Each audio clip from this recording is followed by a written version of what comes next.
المیرای عزیز، شما چرا اینقدر با شور و حال و با احساس شعار میدادین؟ من کیف میکردم وقتی که شعارهای شما رو میشنیدم.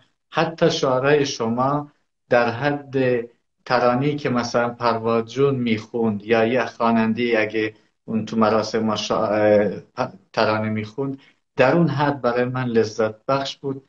این در حالیه که من از کشوری اومدم که از شعار متنفر بودم. اینقدر شعار داده بودیم، اینقدر گفته بودیم مرگ بر فلان و فلان، و بعد این مرگ هایی که ما میگفتیم هر روز عوض میشد. اون روز یک کشوری بود، یه روز دیگه یک کشور، یه روز یک گروه دیگه. از شعار متنفر بودم، ولی اینجا تو فنلاند من از شعار خیلی خوشم میاد، مخصوصا شعارهای شما. این احساس از کجا میاد؟ اه، خیلی مثال خوبی زدین در مورد اینکه اگه مثلا پرواجون میخوند همین حس رو داشتین. شاید نقطه مشترکش اینه که آنچه از دل برایت بر دل نشیند. چون منم وقتی شعار میدم یه حسی پشتش هست، برای اینکه بتونم شاید کمترین کاری بکنم برای کسایی که تو ایرانن. اینی که بتونم رای دهنده ها رو اینجا آگاه کنم از اون چیزی که تو ایران میگذره، شاید تأثیری بذاره تو شرایط آدم اونجا. فکر میکنم این چیزیه که باعث میشه شاید شما اون لذت رو ببرین. ولی دقیقا خود منم فکر نمیکردم یه روزی همچین کاری بکنم. به قول شما اصلا از شعار دادن بیزار شده بودیم، شعار شنیدن حتی، دادنش که دیگه اینجا اصلا فکر نمیکردم من همچین کاری بکنم. اصلا فکر میکردی یه روز به چند زبان زنده دنیا و حتی به زبان کردی؟ من دیدم شعرها رو به زبان کردی. اصلا کردی میدونستی قبلا؟ نه، نه کردی نمیدونستم. فنلاندی هم خیلی علاقه من نبودم، ولی خب شعار فنلاندی هم دارم میدم این روزا. درسته. ولی درست. زندگی آزادی و به چند تا زبان فکر کنم میتونم بگم. بعد اینو میدونستی که مهسا اسم اصلی این مهسا نیست؟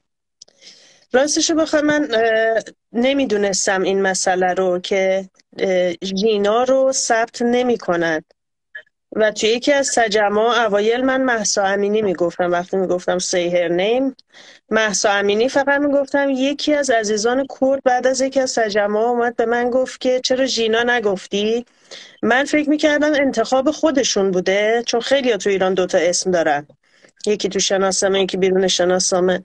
و بعد اون دوست کرد گفت که ژینا رو ثبت احوال قبول نمیکنه چون اسم کردیه. اصلا من باورم نمیشد که اولا همچین چیز ساده ای چرا اینطوریه، و دوم تأسف خوردم برای خودم که همچین چیزی رو نمیدونستم.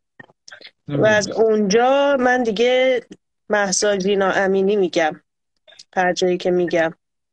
من متوجه بودم و احساس میکردم یه جورایی احساس راحتی هم داری وقتی که ژینا رو میگی، میدونی که در واقع مایه کرد رو درک میکنی و این احساس رو تو چهرت میدیدم. من لازم اینو به بینندگان عزیزم بگم که دوستان، من دارم با خانم المیرا صحبت میکنم. ایشون دانشجوی دکترای فیزیک در یکی از دانشگاه‌های فنلاند هستند و عمر آشنایی من و المیرای عزیز دقیقا چند روز کمتر از روزهای خیزش ملت ایران هست، مردم ایران هست. و ما تو همین اعتراضات با هم آشنا شدیم و همین که میگن انقلاب ها آدم ها رو با هم، آدم های کلی یه جامعه رو عاشق هم میکنن. عشقی که بر پایه هیچ چیزی استوار نیست، فقط بر پایه میهن پرستی، و یه عشقیه که اصلا نمیشه تعریفش کرد. هر کسی به هر کسی کمک میکنه دیگه، همه پشت و پناه هم. و من واقعا اینو تو زندگی شخصی می مدت احساس کردم. دوستان خیلی زیادی پیدا کردم که اصلا در کل من قبل از این خیزش علمی را باور میکنی من دوست فارس زبون نداشتم، بیشتر دوستان کرد بودن. و در واقع این جمهوری اسلامی کاری کرده بود که ارتباط بین ماها قطع بشه. بله، بله. شما قبلا چه تصوری از کردا داشتی؟ حالا بدون رو در بایستی، بدون تعارف، چه تصوری از کردا داشتید؟ چی تو ذهنت بود؟ راستش من خیلی تصور واضحی نداشتم، چون با کسایی که کرد باشن مثلا رابطه دوستی یا فامیلی، رابطه نزدیکی نداشتم.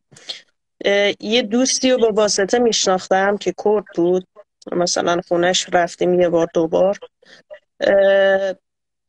اونجا خونش که رفتیم یه شجره‌نامه من روی دیوار دیدم و برام جالب بود که یه نفر یکی از چیزایی که رو دیوار خونش زده شجره‌نامه است و سوال بود برام که این مسئله خون و نژاد و اینجور مسائل چقدر مهمه برای کردا، با توجه به اینکه اون آدمم یه نفر بود و مثال خوبی نیست که آدم تعمیم بده به همه.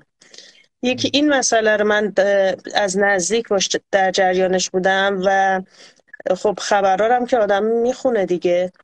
این مسئله کولبری چیز عجیب، پدیده عجیب غریبیه و من نمیدونم چرا گوش ما به این عادت کرده، چشمون بهش عادت کرده که آدما و تو قرن 21 وسیله‌های سنگین رو برن از اون ور مرز بردارن بیارن تو اون شرایط جوی سرما تو کوه و بعد به خاطر امرار معاششون این کارو بکنن و یه کسی هم به اسم مرزبان نشسته اونجا با یه سلاح و گهگداری به این نتیجه میرسه یکی از این کولبرا رو هم بزنه با تیر و از بین ببره.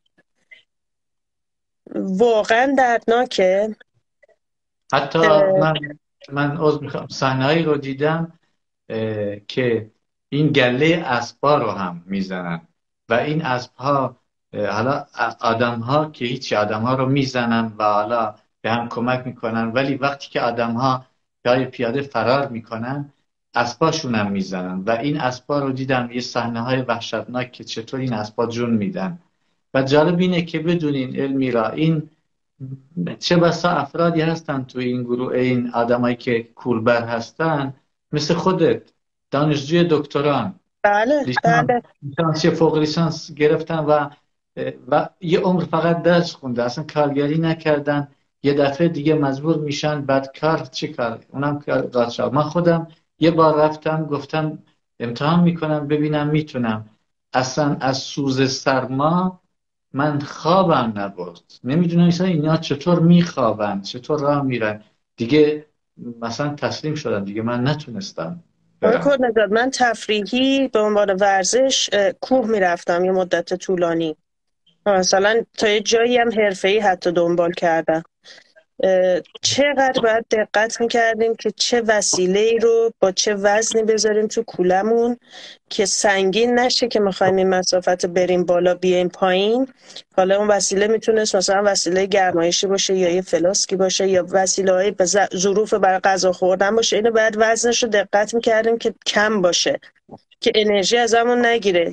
یه چیزی تفریحی، اصلا غیر قابل باوره این اتفاقی که میفته. و بعد خانواده اون آدمی که داره این کارو میکنه علاوه بر همه مسائل سرمازدگی، چون پیش اومد دیگه کسایی هم از سرمازدگی جونشون رو از دست دادن کولبرا، بعد نگران اینم باشن که حالا یه نفر اونجا با تیر نزنه. اصلا من نمیفهمم این چه مدلیه، چه سیستمیه توی جامعه که یه جایی که اسمش ایرانه و همه حق شهروندی دارن، باید داشته باشن، همه باید حداقل درآمد داشته باشن، شرافتمندانه با عزت زندگی کنن و تازه طرف جونش هم بخواد بذاره اینجا.